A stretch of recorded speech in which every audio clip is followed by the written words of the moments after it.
berpedoman dengan apa yang pernah disampaikan oleh Pak Falizon tadi, seperti yang saya sampaikan di awal, bahwa orang yang meminta maaf itu artinya orang yang mengakui kesalahannya.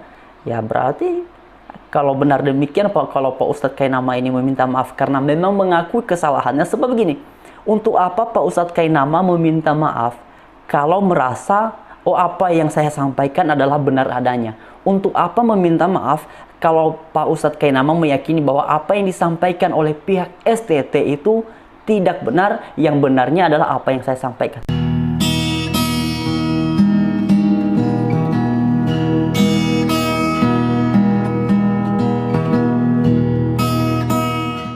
Shalom teman-teman, mari dalam bagian ini sama-sama kita simak satu cuplikan video dan nantinya akan kita tanggapi sama-sama. Saya bikin surat di sini. Sekali lagi saya bikin surat di sini pada tanggal 18 April 2018. Saya tanda tangan di atas meterai.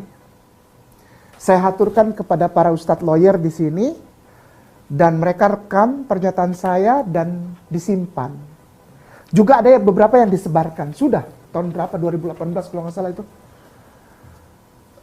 Sebagai pernyataan permohonan maaf dari saya kepada secara khusus sekolah tinggi tersebut. Secara lebih luas kepada seluruh lembaga Kristen dan Katolik.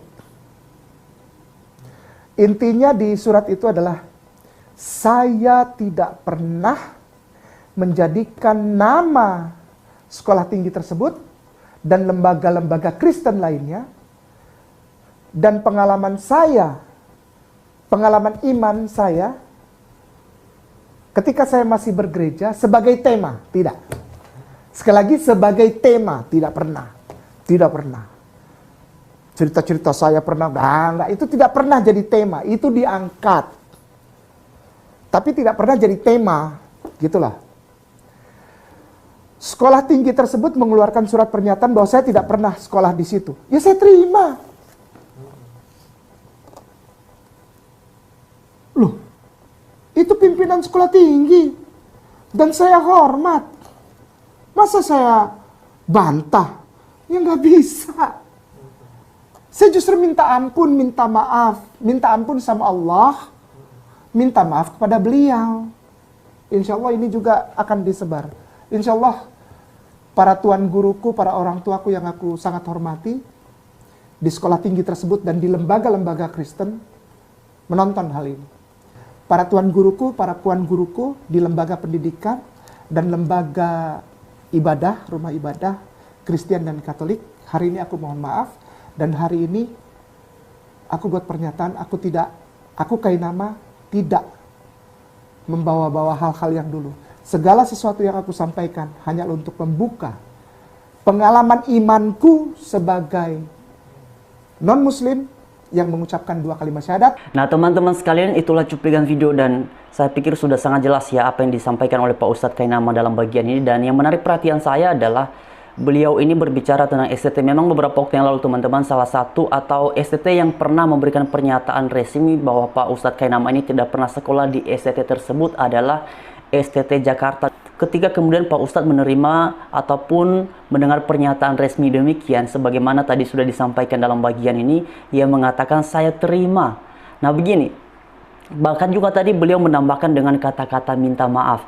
Kalau memang Pak Ustadz Kainama ini pernah bersekolah di STT tersebut, ya saya pikir sekalipun pihak STT tersebut memberikan sebuah pernyataan resmi bahwa Pak Ustadz Kainama ini tidak pernah sekolah di situ, ya tentu saja sebagai alumni Pak Ustadz Kainama kan bisa memberikan sebuah pelurusan ataupun klarifikasi dengan menyertakan bukti-bukti bahwa beliau ini pernah sekolah di STT tersebut. Bukan malah menerima, apalagi tadi dengan kata-katanya juga meminta maaf.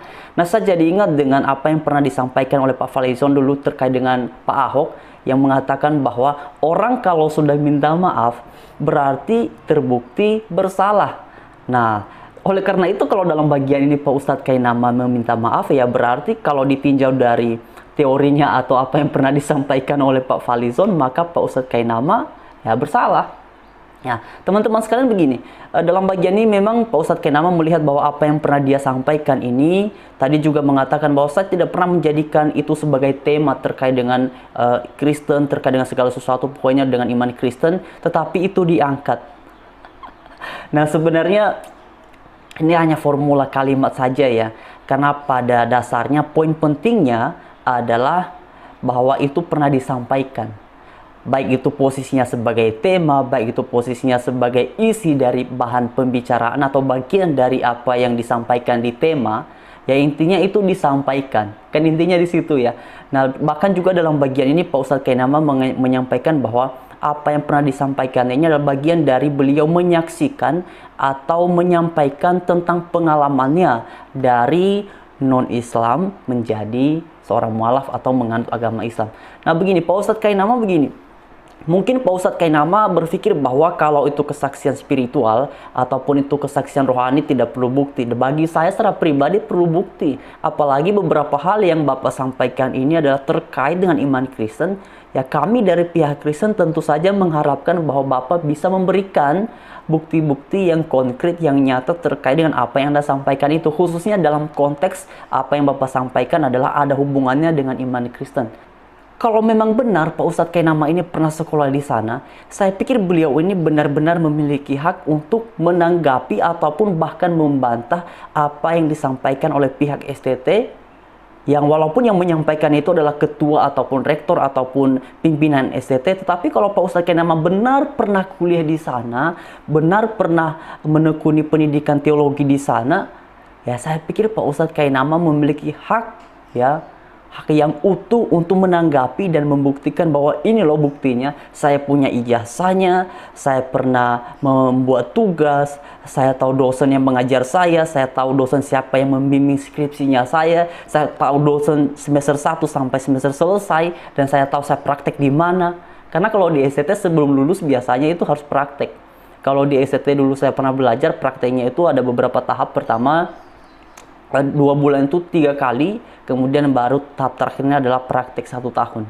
Nah, oleh karena itu dengan cara yang demikian di STT-STT lain pun juga hampir serupa. Artinya Pak Ustadz Kainama sebenarnya punya banyak bukti yang bisa menunjukkan bahwa benar loh saya ini pernah bersekolah, pernah belajar di STT tersebut.